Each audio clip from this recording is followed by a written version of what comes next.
Olá, eu sou Helder Almeida. Estou aqui pelo doutorado do Programa de Pós-Graduação em Modelagem Computacional do IPRJ.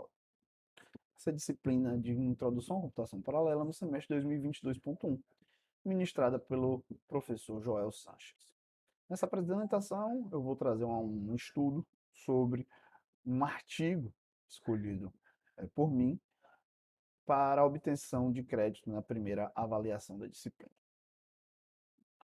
O artigo escolhido é o Modeling Breast Adenocarcinomas in situ with 3D Cellular Automation, a Parallel Approach. Ele foi publicado na revista I3E, a revista latino-americana, em março de 2020. Os quatro autores representam, atuam na Universidade de Cádiz, na Espanha. A justificativa para escolher esse artigo em três critérios, basicamente. Ele é um artigo muito recente, de 2020, um tema relevante e muito próximo ao que eu pretendo levar, seguir na minha pesquisa do doutorado, que é o diagnóstico auxiliado por computador aplicado ao câncer de mama. E por último, esse trabalho traz uma ferramenta de paralelismo diferente do que a gente está vendo na disciplina, né? E eu acho que isso possibilita ampliar o conhecimento é, dos colegas, de toda a equipe. Sobre o problema em si. A proposta é apresentar um modelo computacional tridimensional e paralelizado para reduzir o tempo e custo na detecção do carcinoma intraductal, ou DCIS. Isso em sua fase inicial. Como a gente pode ver nessa imagem, a gente tem uma representação de uma mama, um corte lateral da mama, e aí a gente vê que no interior da mama há dezenas, centenas de ductos por onde passam os fluidos mamários. Esses dutos, e aí a gente pode ver um corte transversal, ele é composto basicamente por quatro tipos de célula. Primeiro, uma membrana base, depois as células miopiteliais, depois as células epiteliais dos ductos. E por último, o lúmen, que é por onde trafega os fluidos. Na formação de um carcinoma, o que ocorre é que as células epiteliais do ducto, elas têm alguma mutação genética e elas começam a interagir com os seus vizinhos, com as células vizinhas, criando novas células. E essas células, elas vão obstruindo esse ducto e a passagem, consequentemente, dos fluidos. Até que, quando compromete mais de 50% do ducto, é diagnosticado esse carcinoma intraductal. E quando há um rompimento da membrana base, isso é uma característica de metástase desse tipo de carcinoma, levando a problemas muito mais sérios. Então, a atuação desse trabalho é para prevenir a formação do DCS, ou seja, atuar neste momento, onde há uma evolução de uma hiperplasia ductal para a formação de um carcinoma. Sobre a metodologia do projeto, a gente vai tratar de dois aspectos. Primeiro, a formação, a criação dos dados, o estudo dos dados, e depois o algoritmo em si. Sobre a formação dos dados, o primeiro passo da equipe, dos autores, foi entender os aspectos biológicos do carcinoma. Então, eles fizeram uma profunda revisão teórica sobre isso. Depois, eles decidiram qual conceito matemático e computacional iriam utilizar para representar essa estrutura biológica. E foi decidido pelo conceito de autômato celular, sendo que este autômato foi configurado com quatro parâmetros, sendo, primeiro, o agrupamento das células e as suas condições de fronteira. Segundo, o conjunto de estados possíveis da célula. O terceiro, quais são as células vizinhas e onde há interação entre a célula em questão. E, por último, uma função de transição de estados em relação ao tempo e o estado da vizinhança, que é dado pelo código genético e uma probabilidade de mutação genética de acordo com esse código. Esses dados foram estruturados em um modelo tridimensional, agrupados em matrizes de 20 por 20 por 200 elementos, com base em trabalhos já previamente publicados e discutidos, e onde identificou que essa resolução seria adequada para esse tipo de problema. A carga genética, então, foi definida com um inteiro de 4 bytes, onde são representados 4 genes que têm mais evidência científica para a causa da DCIS. Então, há uma função simples, uma função matemática, que converte esse código genético em um inteiro de 4 bytes. E para cada célula foi marcada uma probabilidade de mutação de acordo com esse código genético da célula. Na primeira fase do algoritmo, foi feita a configuração dos dados iniciais, atribuindo esses códigos genéticos e as probabilidades para cada célula. Já na segunda fase, todos os elementos foram processados de maneira sincronizada, sendo célula a célula de acordo com a sua função de transição e a probabilidade de mutação. E isso é feito para cada geração que deseje simular. Ou seja, para cada geração, 80.000 células são processadas, levando em conta seus vizinhos, né? Então, como a gente está trabalhando com estrutura tridimensional, a gente pode imaginar que a maioria das células vão ter pelo menos 10 vizinhos, né? Então, tem uma estrutura muito grande para serem processadas.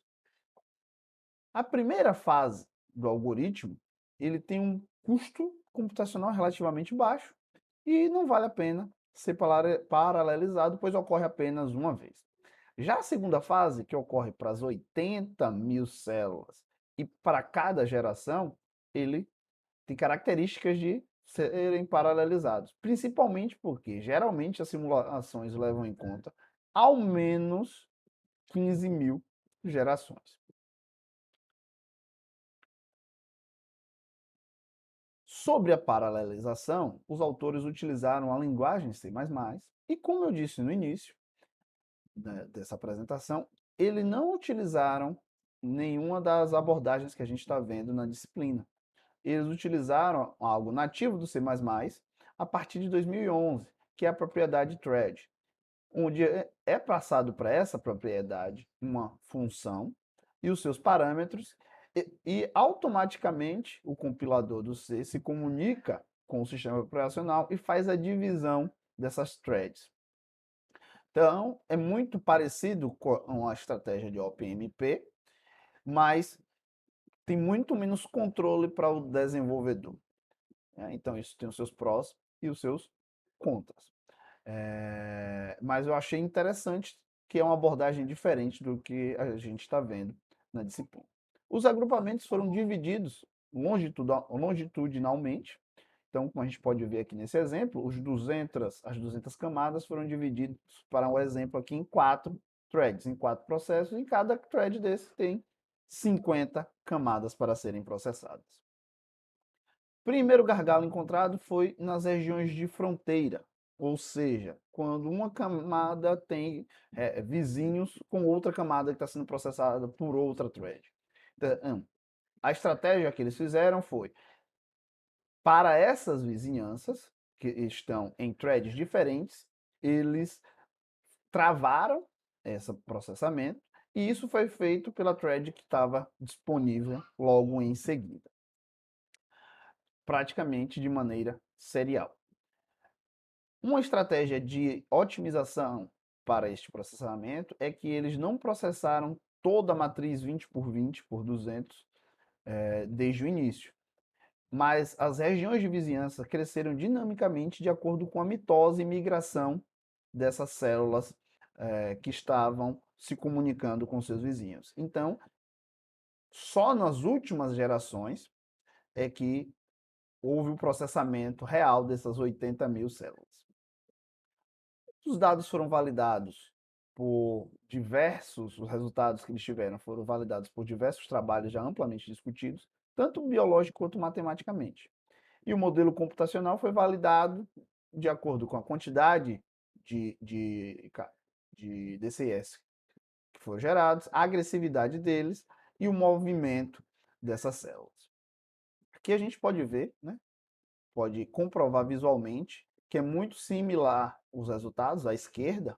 A gente está vendo os resultados alcançados pelo trabalho em 100 mil e 10 mil gerações, a formação dos carcinomas. É muito similar com imagens de microscópio também divulgadas por outros trabalhos científicos. O desempenho foi validado, né, e foi discutido de acordo com métricas conhecidas por nós como o speedup e a tomada de velocidade. Para isso, eles usaram a mesma máquina, que é com essa configuração, dois processadores Intel Xeon, 2.6 GHz, 128 de RAM. E o mesmo equipamento, logicamente, foi utilizado para o tempo serial. Aqui a gente vê uma tabela com os dados, onde a coluna, essa coluna, ela representa a média de tempo, e a outra coluna, Figma, ela representa o speedup, né? Ela representa o desvio padrão, desculpa, em relação às 4 tomadas de tempo, as 4 simulações para cada um da quantidade de tarefas. Então, para cada uma dessas linhas foram feitas 4 testes. E aqui nós temos a média de tempo e aqui nós temos o desvio padrão. E a gente pode ver que o melhor resultado foi alcançado quando foi dividido esse problema em 10 tarefas. Então, foi conseguido um speedup de 6 e uma redução de tempo bem considerável, onde a gente teve uma média de tempo aí em segundos de 412 no serial para 69 nesse paralelo com 10 threads. Que aí a gente pode ver graficamente o tempo, muito mais baixo, né, com 10 threads, e o speedup alcançado também com 10 threads foi o maior. As conclusões que eles chegaram é que o modelo computacional é válido, a paralelização foi implementada apenas com recursos disponíveis em C++ e a partir de 2011, o que é, de certa forma, um entrave. Conseguiu um speedup máximo de 6, como a gente acabou de ver. É útil, então a técnica de paralelização eles consideraram útil, sobretudo para especialistas realizarem grande quantidade de experimentos em sílico, com variedades métricas a custos muito baixos. Em trabalhos futuros, eles pretendem concentrar em outros tipos de células e glândulas e versões de paralelização utilizando GPU CUDA. Algumas considerações que eu tenho sobre o artigo. Acho que a estratégia de crescimento dinâmico de vizinhança que eles usaram no ducto, não processar o lumen no início, traz muita eficiência para o algoritmo, então achei essa estratégia muito interessante. Porém, eu acredito que verificar a viabilidade em outros artigos sobre aumentar a resolução desses ductos para além de 20 por 20 pode trazer resultados melhores.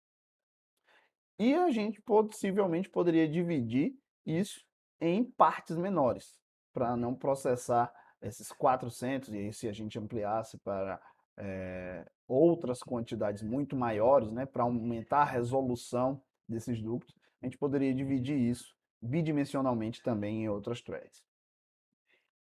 A questão do speedup não ter sido tão alto, acredito, o principal, a causa disso que eu imagino, é que foi prejudicado pelos momentos de sincronização das regiões de fronteira. Então, acredito que poderiam testar tamanhos diferentes de agrupamento para minimizar essa questão. Então, eles sempre estão dividindo de forma linear, mas a gente vê que por causa do lumen, isso nem sempre vai proceder. Pode não ser a melhor estratégia a divisão linear pela quantidade de threads. Então, fazer alguns testes em relação a isso e talvez até tentar paralelizar essa sincronização. Acredito também que enriqueceria o trabalho se utilizasse um OpenMP e fizesse um paralelo com essa thread. Então, eu agradeço aí por essa apresentação, por prestarem atenção e trago as referências utilizadas. Muito obrigado.